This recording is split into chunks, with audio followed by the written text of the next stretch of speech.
Alors, vous connaissez bien sûr la dialectique du signifiant et signifié.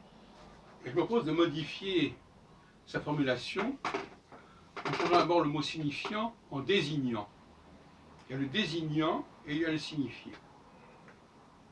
Le désignant relève du métalangage.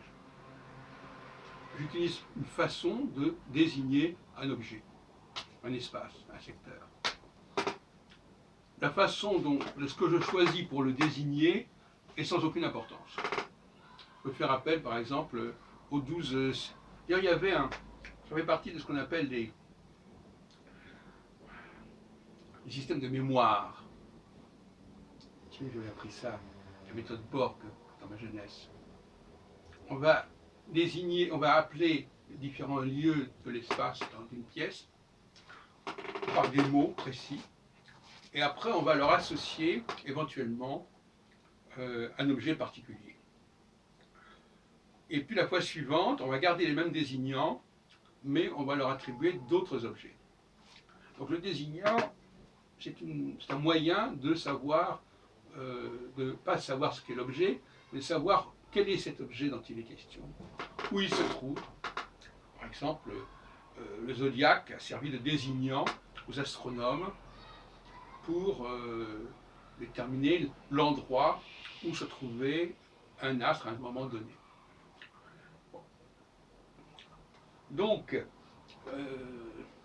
la méthodologie que je propose, notamment pour la question juive, par exemple, aussi pour la question des femmes, c'est, quand on voit un groupe de gens, d'étudier les désignants concernant ces gens-là.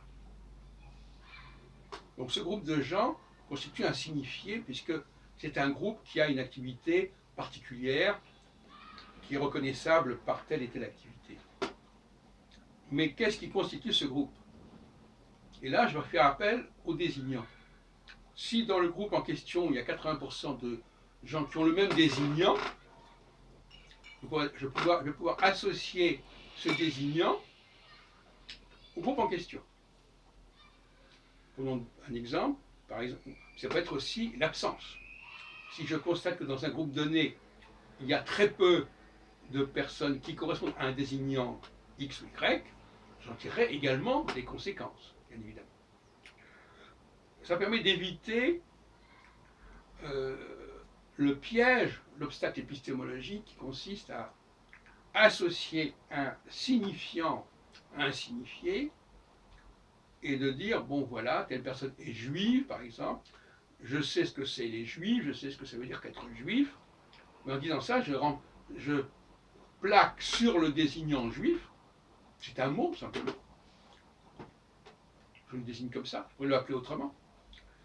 Je plaque sur le désignant juif des significations qui sont là dès le départ et qui ne sont pas déterminées par la méthodologie que je viens de préciser, c'est-à-dire je prends un ensemble et je vois quelles sont les composantes de cet ensemble.